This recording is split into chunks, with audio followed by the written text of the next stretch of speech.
Hi, my name is Quinn, and today we are working on my homefront cooking project for social studies. What we are making today is Schnitzel, which is made from pork, breadcrumbs, eggs, flour, and salt and pepper. First step in making Wiener Schnitzel is by cutting up the meat. Now with Wiener Schnitzel, you gotta cut them into sort of like hockey pucks. So roughly around this size, just gonna tear it out. And that will be flattened into Schnitzel.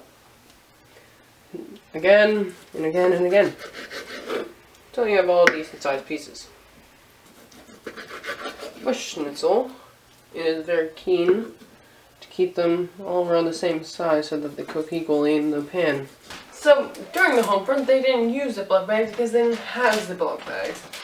Here, we don't want to make that big of a mess, so when we hammer the meat, we put them in a Ziploc bag.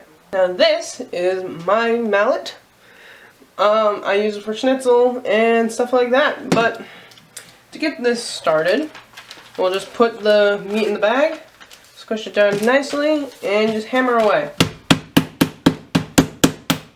Until you get that nice consistency.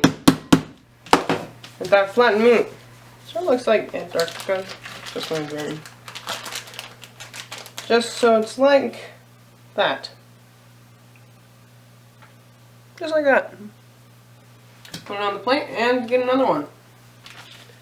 Do this for all the meat and voila.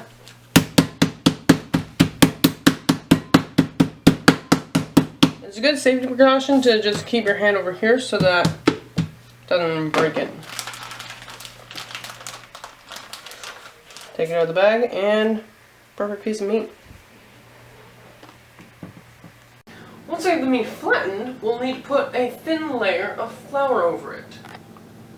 Now, we'll take our meat, we'll get this flattened and stuff, and get a little pocket for it, kerplop it into the pocket, dose it, take it out, and it'll just look like that, shake it, and then you have a good piece of meat, ready to be egged. Take the other one, plop it, do that. And then shake it out. That's how you do it. I usually put a cup of flour into this, but if you need more, you need more. So after you flour your meat, you will need to set up your stations for your next setups, which are eggs, which you'll probably start off with 2, and then breadcrumbs. I use these kind of breadcrumbs because they pop with flavor. I also add a little salt with this, just to give them that more oomph. So, once you get your flour done, you have to crack the eggs, which is a very keen step. As so. You're going to need 2 to start off with, just an easy number to start off with. With the home front, you'll use limited amount of stuff. Dust all this around, try to get it all sort of making scrambled eggs without the other stuff. So you just gotta scramble the eggs, get it all nice and yellow and golden. Once that's all done, you're gonna take the breadcrumbs, pour a couple pieces of that. I need like a dash of salt, thank you. No, wrong side. That's gonna go fast. Yep, that's enough.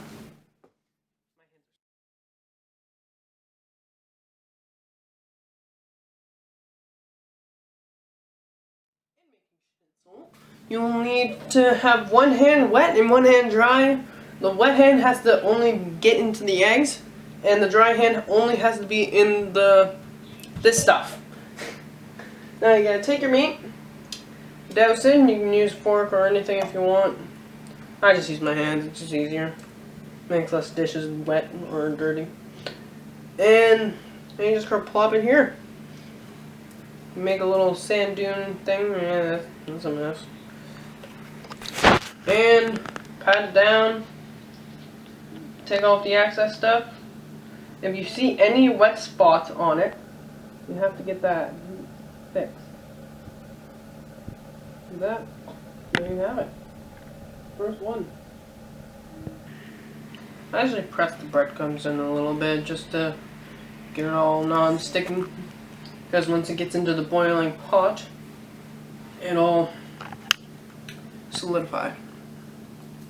The next step is to fry them in a mix of oil and butter. In the home front, they could have used margarine, lard, or butter. Just gonna put it in, let it sit, let it eat. There we go. Maybe for one more.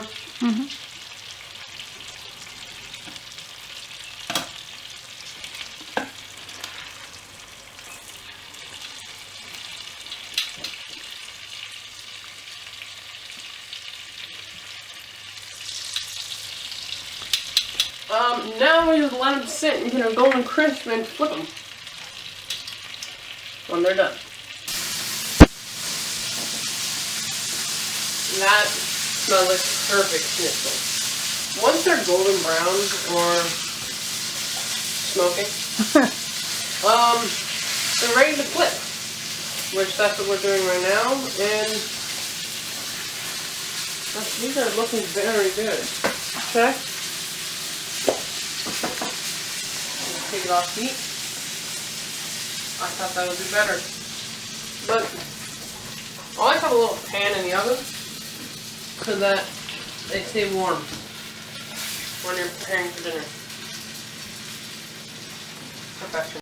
This is the finished project of a very, very good schnitzel. Let me try it.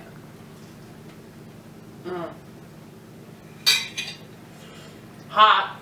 I'll tell you that. Very juicy.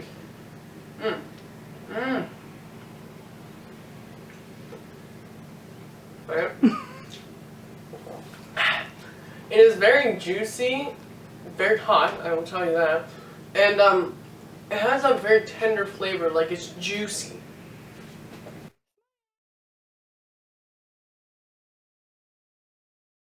I chose this dish because it could be very rational. Say, instead of using butter, you could use lard or something like that.